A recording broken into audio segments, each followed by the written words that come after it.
I, at a very, very, very young age, and looking back now, I feel that I was born to do this. As young as kindergarten, for some reason, there was this desire in me to help kids.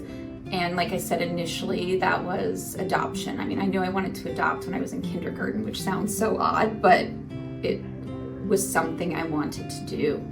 And when you get into foster care, it's very overwhelming, but you see the huge need for it. And once we were in it, we're like, how could we ever leave? Because that, whether we are foster parents or not, the need is going to continue. And so we've just kind of buckled down and decided, like, we are going to do this for as long as we can. There's Parkside Church for years has supported in whatever way they can Beach Acres Parenting Center, which is who we foster through. They have helped with childcare, just different things on their own. And so when they developed this first care team, they reached out to Beach Acres and said, is there a family that could use support? And Beach Acres gave them our name, and they reached out to us asking if it was something that we would be interested in. And I'll never turn down, well, I can't say never, but I was like, yes, we would love that. And so they set up a little meeting, and our family got to meet the care team. And initially they were kind of signing on to be our support for 1 year, and we're at 3.5 years now that we've had the same care team. And like I said, at this point, they're like part of our family. They are our support system. And I know that I can text some of those people whenever for whatever. And I'm not saying they could meet that need, but they're going to try. And they've been great. And they always tell us that, just text us if you need something. And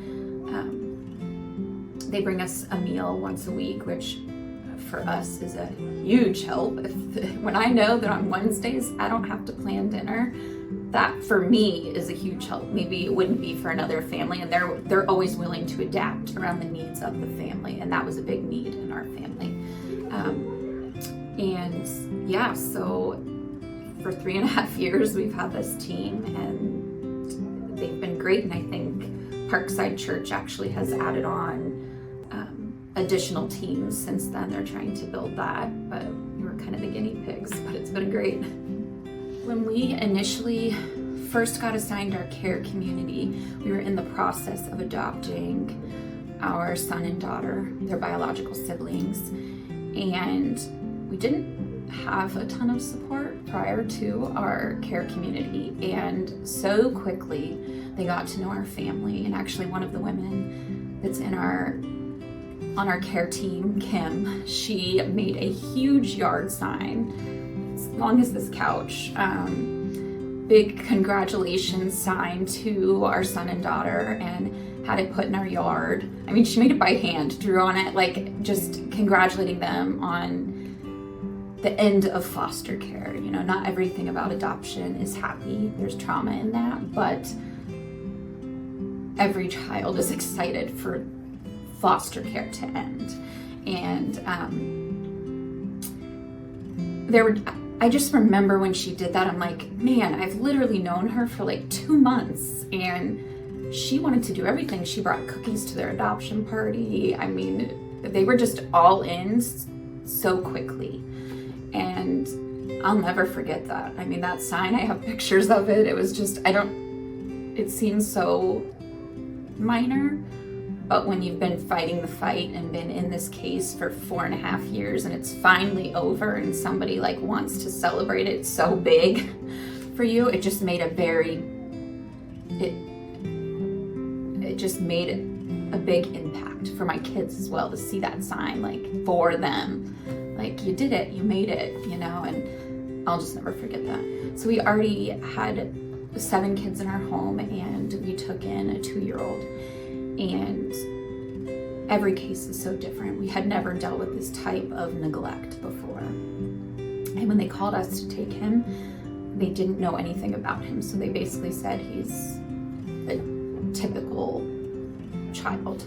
And right when they brought him to our home, I recognized very quickly that he had a lot of needs. And I immediately became anxious because I already knew, obviously I knew we have 7 kids, and we just took on another child that potentially has more needs than I feel like I could help with. And I was very overwhelmed, very, very, very overwhelmed with that. He came to us in the middle of the night. Within a few hours of him being with us, one of the women from our care team showed up. He came with nothing. He actually didn't even have pants or shoes on when he came to us. He just had a diaper and a sweatshirt on. She shows up with diapers, wipes, a few pairs of clothes, pajamas, and socks. And once again, it was one of those moments where I have all these people literally physically around me, but I felt so alone in my own feelings and the physical needs we had as well.